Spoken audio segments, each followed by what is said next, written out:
সুপ্রিয় দর্শক, আসসালামু আলাইকুম। আপনাদের সবাইকে স্বাগত জানাচ্ছি এখনকার আলোচনায়। আপনাদের সঙ্গে আছি আমি সিরাজুল ইসলাম।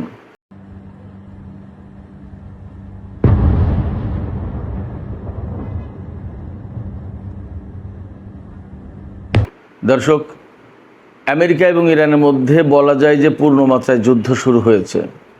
আমেরিকা গত রাতে ইরানের অন্তত 90টি লক্ষ্যবস্তুতে হামলা চালিয়েছে। তার ভিতরে সবচেয়ে বড় যে বিষয়টি সেটি হচ্ছে ইরানের চবাহার সমুদ্র বন্দর এবং লাবান দ্বীপে হামলা চালিয়েছে। লাবান দ্বীপে একটি তেল রিফাইনারিতে অর্থাৎ তেল শোধনাগারে হামলা চালিয়েছে। এছাড়া আরও বিভিন্ন জায়গায় হামলা চালিয়েছে, আমি বিস্তারিত বলবো। জবাবে ইরানও বাহরাইন, কুয়েত, কাতার এবং জর্দানের বিভিন্ন লক্ষ্যবস্তুতে মার্কিন ঘাঁটিতে হামলা চালিয়েছে। জর্দানের মুওয়াফিক আল সালতি বিমান ঘাঁটিতে ব্যালিস্টিক ক্ষেপণাস্ত্র দিয়ে হামলা চালিয়েছে ইরান। এরই মধ্যে আমেরিকার রিফুয়েলিং ট্যাঙ্কার বিমান কিন্তু আবার মধ্যপ্রাচ্যে এসে পৌঁছেছে। এই পরিস্থিতিতে হরমুজ প্রণালীতে লেগেছে জাহাজের জট। গত রাতের পাল্টা হামলার পর হরমুজ প্রণালীতে জাহাজ চলাচল প্রায় বন্ধ হয়ে গেছে। সেক্ষেত্রে নতুন করে আন্তর্জাতিক বাজারে তেলের দাম এবং এলএনজি গ্যাসের দাম বেড়েছে। এছাড়া বিশ্বের বিভিন্ন দেশের স্টক মার্কেটে নেতিবাচক অবস্থা তৈরি হয়েছে। ইরানের উপরে আমেরিকা যখন নতুন করে এই হামলা চালাচ্ছে, তখন আমেরিকার একটি আদালত লেখিকা জিন ক্যারলকে $50 লাখ পরিশোধ করার জন্য মার্কিন প্রেসিডেন্ট ডোনাল্ড ট্রাম্পকে নির্দেশ দিয়েছে। ডোনাল্ড ট্রাম্প এই অর্থ পরিশোধের বিষয়টি স্থগিত রাখার আবেদন করেছিলেন, কিন্তু আদালত সেই আবেদন নাকচ করে দিয়ে ডোনাল্ড ট্রাম্পকে এখনই $50 লাখ পরিশোধ করার নির্দেশ দিয়েছে। তাহলে কি ডোনাল্ড ট্রাম্প তার এই নারী কেলেঙ্কারি এবং অর্থ পরিশোধের এই লজ্জার ঘটনা ধামাচাপা দেওয়ার জন্য ইরানের উপর যুদ্ধ চাপিয়ে দিয়েছে, নাকি একেবারেই কাকতালীয়? সে প্রশ্ন কিন্তু আসছে। সুপ্রিয় দর্শক, এখনকার ভিডিওতে আমি এই সমস্ত বিষয় নিয়ে একেবারে বিস্তারিত আলাপ করার চেষ্টা করব। আশা করি আপনারা শেষ পর্যন্ত সঙ্গে থাকবেন। কোথায় কোথায় কে কীভাবে হামলা করেছে এগুলো মোটামুটি আমি বিস্তারিত বলার চেষ্টা করব। আর ভিডিও যদি ভালো লাগে তাহলে লাইক, কমেন্ট, শেয়ার করবেন এবং চ্যানেলটি সাবস্ক্রাইব করে সাথেই থাকবেন। দর্শক, চলুন বিস্তারিত আলোচনায় চলে যাই। দর্শক, আমি শুরুতেই যেমনটি বলেছি, ইরান এবং আমেরিকার মধ্যে গত রাত থেকে বলা যায় যে পূর্ণমাত্রায় যুদ্ধ শুরু হয়েছে। অনেক বড় বড় হামলা চালিয়েছে আমেরিকা ইরানের উপরে, এবং ইরানও তার পাল্টা জবাব দিয়েছে খুব শক্তভাবে। ইরান তো আগেই বলেছিল আমেরিকা একটা হামলা করলে আমরা দুইটা করব, তার মানে 1:2 হবে। সেখানে ইরান কুয়েত, বাহরাইন, কাতার এবং জর্দানের উপর হামলা চালিয়েছে। এই দেশগুলোর মার্কিন ঘাঁটি লক্ষ্য করে আগে হামলা চালাই মার্কিন বাহিনী। আমরা এ পর্যন্ত যুদ্ধে কখনোই দেখিনি যে ইরান আগে হামলা চালাচ্ছে। যাই হোক, গত রাতে মার্কিন বাহিনী হামলা চালিয়েছে। তার আগে তো ডোনাল্ড ট্রাম্প বলেছিলেন যে আজকে রাতে আবার হামলা হতে পারে এবং আমরা এই যুদ্ধ হয়তো চূড়ান্ত চুক্তি করব না এবং এ থেকে আমরা মুক্তি পেতে চাই। ইরানের নেতাদেরকে গালিগালাজ করেছেন তিনি, ক্যান্সার বলেছেন, সহিংস বলেছেন, আবর্জনা বলেছেন, প্রতারক বলেছেন, ইরানের নেতাদেরকে অসুস্থ বলেছেন। ডোনাল্ড ট্রাম্প সুস্থ, ডোনাল্ড ট্রাম্প খুব ভালো মানুষ, প্রতারণা করে না, ডোনাল্ড ট্রাম্প একদমই ধোয়া তুলসী পাতা ভালো মানুষ। এর বিপরীত কথা তো এরকমই থাকে মোটামুটিভাবে। যাই হোক, তো ডোনাল্ড ট্রাম্প ইরানের নেতাদেরকে এই সমস্ত গালিগালাজ করেছেন। আব্বাস আরাকচি কিন্তু একটা জবাব দিয়েছেন।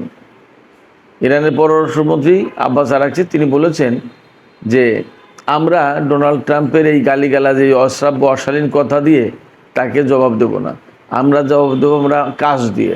তার মানে আমেরিকা হামলা চালাবে, আমরা তার বিরুদ্ধে জবাব দেব। তো যাই হোক, আমেরিকা গত রাতে হামলা চালানোর পর ইরান জবাব দিয়েছে। আমেরিকা কোথায় কোথায় হামলা চালিয়েছে?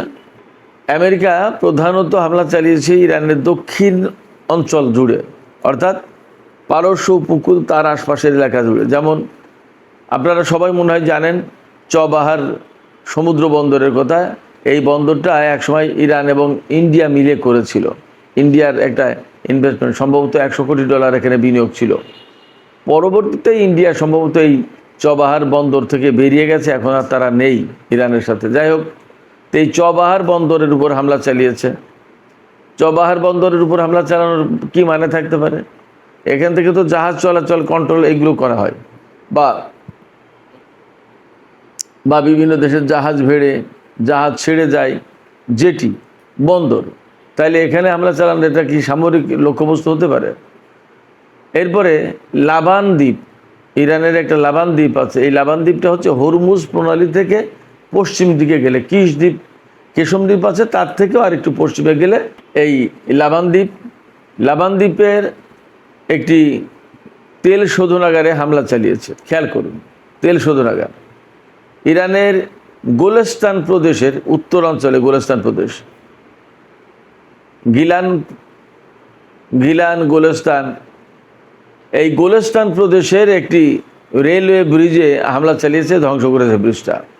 বলা হচ্ছে, ইরানি বিশেষজ্ঞরা ধারণা করছেন যে আমেরিকা মূলত হামলা চালিয়েছে দক্ষিণাঞ্চলে, তাহলে উত্তরাঞ্চলে হামলা চালালো কে? এই হামলা চালিয়েছে ইসরায়েল। এবং আপনারা হয়তো অনেকেই জানেন, আমি এর আগে ভিডিওতে বলেছি যে ইরানের উত্তর পশ্চিমাঞ্চল, এই সমস্ত এলাকায় প্রধানত হামলা চালায় ইসরায়েল। তার সবচেয়ে সহজ সুবিধাজনক পথ হচ্ছে সিরিয়ার উপর দিয়ে গিয়ে, তুরস্কের ওই দিক দিয়ে গিয়ে আজারবাইজানের আকাশসীমা ব্যবহার করে হামলা চালায় ইসরায়েল। অথবা এমন হতে পারে যে আজারবাইজানে ইসরায়েলের স্থায়ী ঘাঁটিই আছে, সেখান থেকে হামলা চালায়। আজারবাইজানের সাথে কিন্তু ইসরায়েলের অসম্ভব রকমের সম্পর্ক। মুসলিম বিশ্বে আজারবাইজান এবং সংযুক্ত আরব আমিরাতের মতো মনে হয় ইসরায়েলের আর কারোর সাথে এত ঘনিষ্ঠ সম্পর্ক নেই। তো এই আজারবাইজান থেকে হামলা চালিয়ে থাকতে পারে ইরানি বিশেষজ্ঞদের এমনই ধারণা। শুধু গোলেস্তান প্রদেশে একটি রেলওয়ে ব্রিজের উপর হামলা চালায়নি, তাবরিজ শহর, খুব ইতিহাসের বিখ্যাত একটা শহর, ইরানের একেবারে উত্তর পশ্চিমাঞ্চলের শহর, উত্তর পশ্চিমাঞ্চল কোনায়, আজারবাইজানের কাছাকাছি, এই তাবরিজ শহরে হামলা চালিয়েছে, বিমান হামলা চালিয়েছে। এছাড়া ইরানের চবাহার সমুদ্র বন্দর, যেটা এই চবাহার বন্দরের শহীদ বেহেশতি টাওয়ার, এটা হলো জাহাজ চলাচল কন্ট্রোলের যে টাওয়ার, সেই টাওয়ারে হামলা চালিয়েছে এবং বেশ বড় রকমের ক্ষয়ক্ষতি হয়েছে। ইরানের আরেকটি দ্বীপ আছে আবু মুসা দ্বীপ। এই আবু মুসা দ্বীপ নিয়ে সংযুক্ত আরব আমিরাতের সাথে ইরানের টানাপোড়েন আছে। সংযুক্ত আরব আমিরাত দাবি করে মূলত পশ্চিমাদের উস্কানির কারণে যে এই আবু মুসা দ্বীপ হচ্ছে সংযুক্ত আরব আমিরাতের। আরব আমিরাত এমনটা দাবি করে, কিন্তু এই দ্বীপটা পরিপূর্ণভাবে বহুদিন থেকেই ইরানের মালিকানায় রয়েছে। এই আবু মুসা দ্বীপের উপরেও আমেরিকা হামলা চালিয়েছে। এটা কিন্তু হরমুজ প্রণালী এলাকার একেবারে ধারে কাছে, কিন্তু সেই জায়গায় উত্তরপ্রদেশে যখনই হামলা হচ্ছে তখন কিন্তু সন্দেহের মাত্রাটা বেড়ে যাচ্ছে। এবং ইসরায়েল যদি এই হামলায় জড়িত থাকে তাহলে যুদ্ধের পরিসর কিন্তু আবার বেড়ে গেল। ওপাশে মার্কিন রিফুয়েলিং ট্যাঙ্কার, এই রিফুয়েলিং ট্যাঙ্কার আবার যে ফিরে এসেছে, কিছুদিন আগে আমি একটা ভিডিওতে বলেছিলাম যে ইসরায়েল থেকে রিফুয়েলিং ট্যাঙ্কার সরিয়ে নিচ্ছে আমেরিকা। আবার যখন এই রিফুয়েলিং ট্যাঙ্কার এসেছে, তার মানে অনেক বড় রকমের যুদ্ধ হবে, এতে কোনো সন্দেহ নেই। এই ধারণা মোটামুটি করা যাচ্ছে। আমেরিকার পক্ষ থেকে বলাও হয়েছে যে যুদ্ধ আজকেই এখনই শেষ হয়ে যাচ্ছে না, কয়েকদিন লাগতে পারে, এমনকি কয়েক সপ্তাহ লাগতে পারে। তার মানে কয়েক সপ্তাহ যদি আরও যুদ্ধ হয়, তার মানে একদম পরিষ্কার দুই পক্ষের ভেতরে বড় রকমের যুদ্ধ হবে। তাহলে প্রশ্ন আসছে যে এই যে 14 দফা সমঝোতা স্মারক সই হলো, তার ভিত্তিতে একটা চূড়ান্ত চুক্তি হওয়ার কথা ছিল। তাহলে কি এই চূড়ান্ত চুক্তি করবে না আমেরিকা? ডোনাল্ড ট্রাম্প কিন্তু গতকাল বলেছেন যে আমরা ইরানিদের থেকে মুক্তি পেলে এখন বাঁচি। তার মানে ওই চুক্তি থেকে বেরিয়ে যাওয়ার জন্য তারা ছুটোছুটি দৌড়াদৌড়ি করছে। তার মানে হচ্ছে যে এই যে চুক্তিটা বা এই যে যুদ্ধবিরতিটা করেছিল, তারা কিন্তু মূলত ইরানের সাথে আবার কূটনীতির নামে, যুদ্ধবিরতির নামে প্রতারণা করলো এবং তারা মিথ্যা কথা বলে যুদ্ধবিরতিকে কাজে লাগিয়ে নতুন করে আবার যুদ্ধ ফিরে আসলো। তো ইরান যে যুদ্ধবিরতিতে যেতে চাইছিল না তখন, তাহলে তাদের ডিসিশনটাই কিন্তু সঠিক ছিল। বিশ্ববাসীর চাপাচাপির কারণে ইরান যুদ্ধবিরতি করেছিল এবং এখন তারা, বিশেষ করে বিশ্ববাসী যারা এই যুদ্ধবিরতির ব্যাপারে কাজকর্ম করেছিল, তৎপরতা চালিয়েছিল, তারা বুঝতে পারছে আমেরিকা কী জিনিস, আমেরিকা আসলে যুদ্ধবিরতি চাই নাকি যুদ্ধবিরতির আড়ালে নতুন করে একটা বিরতি নিয়ে আবার ফিরতে চাই যুদ্ধে, একটা প্রমাণ হয়ে গেল। চবাহার বন্দরে যে হামলা চালিয়েছে আমেরিকা, সেখানে অন্তত 20টি বিস্ফোরণ ঘটেছে বলে জানা যাচ্ছে। আমেরিকা সবই হামলা চালিয়েছে, মূলত বিমান হামলা বা ক্ষেপণাস্ত্র হামলা। আর ইরানের আকাশে একটা ড্রোন পাঠিয়েছিল, MQ-9 রিপার ড্রোন। সেই drone Iran air defence system ব্যবহার করে ধ্বংস করে দিয়েছে। আমেরিকার এই হামলার বিপরীতে ইরান কি কি ব্যবস্থা নিল সেটা আমরা একটু আলোচনা করি। ইরানের উপর হামলার পরপরই IRGC ঘোষণা করে যে তারা পাল্টা হামলা চালাবে, এবং এই ঘোষণার কিছুক্ষণের মধ্যেই হামলা শুরু করে। কুয়েতের আলী আল সালেম এবং আরিফজান এই দুটো ঘাঁটিতে, বিমান ঘাঁটিতে হামলা চালিয়েছে ইরান। এর পাশাপাশি বাহরাইনের 5ম নৌবহরের ঘাঁটি এবং শেখ ইসা বন্দরে হামলা চালিয়েছে। ফুটেজে দেখা যাচ্ছে, বিভিন্ন ফুটেজ ছড়িয়ে পড়েছে এরই মধ্যে, সেই ফুটেজে দেখা যাচ্ছে একেবারে ডাইরেক্ট বাহরাইনের 5ম নৌবহরের ঘাঁটিতে ইরানের মিসাইল। এছাড়া নতুন একটা বৈশিষ্ট্য যোগ হয়েছে এই গতকালকের হামলা পাল্টা হামলার ঘটনায়। সেটা হচ্ছে গত কয়েক মাস যাবৎ ইরান কিন্তু কাতারের উপর হামলা চালায়নি, কাতারে কোনো হামলা চালায়নি। গতকাল তারা কাতারেও হামলা চালিয়েছে। তার মানে ধরে নিয়ে যাচ্ছে যে কাতারের বিমান ঘাঁটি থেকে মার্কিন বাহিনী ইরানের উপর হামলা চালিয়েছে, যার কারণে কাতারে ইরান হামলা চালিয়েছে। এরপরে হামলা চালিয়েছে জর্দানে। সৌদি আরবে ইরান কিন্তু কোনো হামলা চালায়নি। তার মানে ধরে নিয়ে যাচ্ছে যে সৌদি আরব থেকে আমেরিকা কোনো হামলা চালায়নি। জর্দানের মুওয়াফিক আল সালতি বিমান ঘাঁটি যেটা, ইরান সেখানে হামলা চালিয়েছে ব্যালিস্টিক ক্ষেপণাস্ত্র দিয়ে। তবে ইরান ইসরায়েলের উপর হামলা চালিয়েছে বলে এখনও পর্যন্ত আমি খবর পাইনি। আমি এই ভিডিও যখন করছি তখন পর্যন্ত খবর পাইনি যে ইরান ইসরায়েলের উপর হামলা চালিয়েছে। কিন্তু এপাশে যখন ইরানের বিশেষজ্ঞরা ধারণা করছেন যে ইরানের উত্তর অঞ্চলে, বিশেষ করে গোলেস্তান প্রদেশের রেলওয়ে ব্রিজের উপরে এবং তাবরিজ শহরে যে হামলা হয়েছে সেই হামলা ইসরায়েল করেছে। যদি এই ঘটনাটা ইরান অভ্যন্তরীণভাবে নিশ্চিত হতে পারে যে ইসরায়েল এই হামলার সাথে জড়িত, তাহলে অবশ্যই ইরান ইসরায়েলের উপরেও হামলা চালাবে, তাতে কোনো সন্দেহ নেই। আবার একথা ঠিক যে ইসরায়েল কিন্তু বহুদিন থেকেই চাইছিল যে বহুদিন থেকে চাইছিল যে এই যুদ্ধ শুরু হোক, আবার এই যুদ্ধ যাতে বন্ধ না হয়। আমেরিকা যখন ইরানের সাথে যুদ্ধ বন্ধের জন্য চেষ্টা তদবির চালাচ্ছিল, তখন কিন্তু ইসরায়েল বারবার বলছিল যে এই যুদ্ধবিরতি দেওয়া যাবে না, যুদ্ধবিরতির প্রয়োজন নেই, হামলা অব্যাহত রাখতে হবে, ইরান সরকারকে একদম শেষ করে দিতে হবে। তো আমেরিকা জোর করে ইসরায়েলের সাথে অনেক ঝগড়াঝাটি বা অনেক বকাবকি হয়েছে, সমস্ত নাটক আমরা তো কম বেশি দেখেছি। তারপরে ইরানের সাথে যুদ্ধবিরতি করলো জোর করে, বলা যায়, ডোনাল্ড ট্রাম্প। এখন নতুন করে যখন ডোনাল্ড ট্রাম্প ইরানের বিরুদ্ধে যুদ্ধে ফিরে আসছেন, তখন তার মানে হচ্ছে যে ইসরায়েলের প্রধানমন্ত্রী বেনিয়ামিন নেতানিয়াহু সবচেয়ে বেশি খুশি হবে। তার চেয়ে বেশি খুশি মনে হয় আর কেউ হবে না, বা হয়নি আজকে। তো তার খুশি হওয়ার মূল কারণ হচ্ছে যে তিনি তো চাইছিলেন যে ইরানের সাথে যুদ্ধটা চলমান থাকুক, অব্যাহত থাকুক, ইরানকে একেবারে ধ্বংস করে দিতে হবে।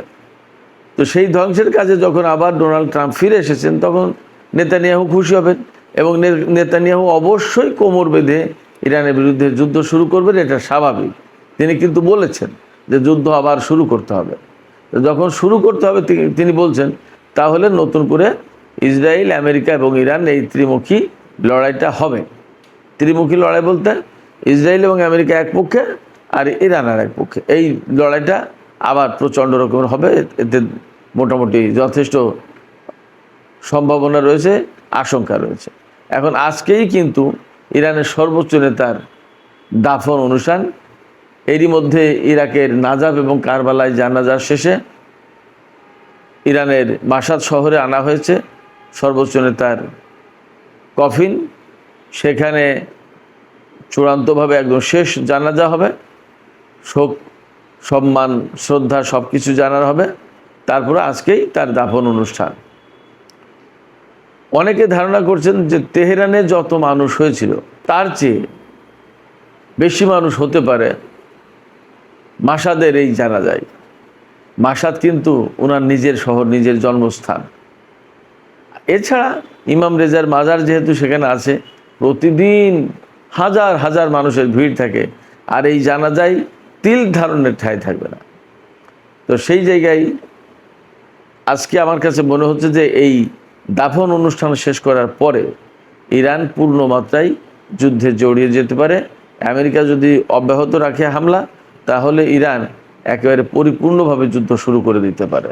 গতকালের হামলার আর একটা বিশেষ গুরুত্বপূর্ণ তথ্য হচ্ছে যে বাহরাইন মার্কিন বাহিনীর সাথে ইরানের বিরুদ্ধে যুদ্ধে যোগ দিয়েছে। অর্থাৎ মার্কিন বাহিনী যেমন ইরানের উপর হামলা চালিয়েছে, বাহরাইনের সেনারাও বা বিমান বাহিনী ইরানের উপর হামলা চালিয়েছে। এই খবর কারা দিচ্ছে? এই খবর দিচ্ছে সৌদি আরবের গণমাধ্যম আল আরাবিয়া। অতএব বাহরাইন যে হামলায় জড়িত তা অবিশ্বাস করার কোনো কারণ আছে বলে মনে হয় না। আল আরাবিয়া যেহেতু সৌদি গণমাধ্যম, আর সৌদি আরব হচ্ছে বাহরাইনের খুবই ঘনিষ্ঠ একটা দেশ। সৌদি আরবের কথায় উঠা বসা করে বাহরাইনের শাসকরা। সেক্ষেত্রে বাহরাইনের বিমান বাহিনী যদি ইরানের বিরুদ্ধে যুদ্ধে জড়িত থাকে, তাহলে ইরান এবার একেবারে চূড়ান্তভাবে হামলা চালাবে বাহরাইনের উপরে, এতে কোনো সন্দেহ নেই। নতুন বৈশিষ্ট্য যোগ হয়েছে। আগের যুদ্ধে কিন্তু সংযুক্ত আরব আমিরাত যোগ দিয়েছিল, এবার যোগ দিল বাহরাইন। তো বাহরাইনে অবস্থিত মার্কিন সামরিক ঘাঁটিতে হামলা চালিয়েছে ইরান। সেখান থেকে বড় রকমের কালো ধোঁয়ার কুণ্ডলি উঠতে দেখা গেছে, এবং ডাইরেক্ট হিট তো করেছে ক্ষেপণাস্ত্র, তা তো দেখা যাচ্ছে। তো এই সামগ্রিক আলোচনা থেকে যে কয়েকটা জিনিস মারাত্মক রকমের অনিশ্চিত হয়ে উঠছে, সেগুলো হচ্ছে ইরানের সাথে আমেরিকার যে চূড়ান্ত চুক্তি হওয়ার কথা ছিল, সেই চুক্তির সম্ভাবনা একেবারেই কমে গেল। তার মানে ইরানের উপর থেকে এখন আর নিষেধাজ্ঞা তুলবে না, ইরানের যে বিদেশে আটকে থাকা অর্থ সেগুলো আর দেবে না। তারপরে ইরান তাহলে আলটিমেটলি পরমাণু কর্মসূচিতে লাগাম টানার কোনো প্রশ্ন নেই। অনেক জায়গায় আলোচনা হচ্ছে যে ইরান পরমাণু কর্মসূচি জোরদার করতে পারে, এমনকি পরমাণু বোমা বানিয়েও ফেলতে পারে। যেহেতু আগের যে রাহবার ছিলেন তিনি ফতোয়া দিয়েছিলেন, তিনি নেই, এখন সেই ফতোয়া ইরান মানতে আর বাধ্য কিনা সেটা নিয়ে হয়তো আলাপ আলোচনা হবে। হয়তোবা পরমাণু বোমা বানিয়ে ফেলতে পারে, জানি না কি হবে, কিন্তু এমন আলোচনা চলছে। আর যে জিনিসটা হবে সেটা হচ্ছে যে আবার মধ্যপ্রাচ্য মারাত্মকভাবে অস্থিতিশীল হয়ে উঠল। এর মানেই হচ্ছে যে হরমুজ প্রণালী প্রচণ্ড অস্থিতিশীল, এবং সেখান দিয়ে আর জাহাজ এখন চলাচল করতে পারবে কিনা আদৌ, সেটা নিয়েই প্রশ্ন। যখনই হরমুজ প্রণালী অস্থিতিশীল, জাহাজ চলাচল অনিশ্চিত, তখন তেলের দাম অলরেডি বেড়ে গেছে, গ্যাসের দাম অলরেডি বেড়ে গেছে, এবং আরও বাড়বে। সাকুল্যে বলা যাবে যে তেল গ্যাসের বাজারে আগুন লেগে গেল। যখনই তেল গ্যাসের বাজারে আগুন লেগে গেল, তখন সারা বিশ্বের অর্থনীতিতে ধস নামবে, অর্থনীতি স্থবির হবে, পণ্যমূল্য বেড়ে যাবে। এবং এবার কিন্তু যদি যুদ্ধ প্রলম্বিত হয়, দীর্ঘ হয়, তাহলে একটা অর্থনৈতিক মন্দাভাব সৃষ্টি হতে পারে, কিছু বলা যাচ্ছে না। এবং দুই পক্ষ যদি যুদ্ধে জড়িয়ে যায়, তাহলে ইসরায়েলের লক্ষ্য থাকবে এবার ইরানের যে নতুন সর্বোচ্চ নেতা, তাকে দুনিয়া থেকে সরিয়ে দেওয়ার চেষ্টা করা। তারা কিন্তু অলরেডি হুমকি দিয়ে রেখেছে আরও নেতাদেরকে হত্যা করবে।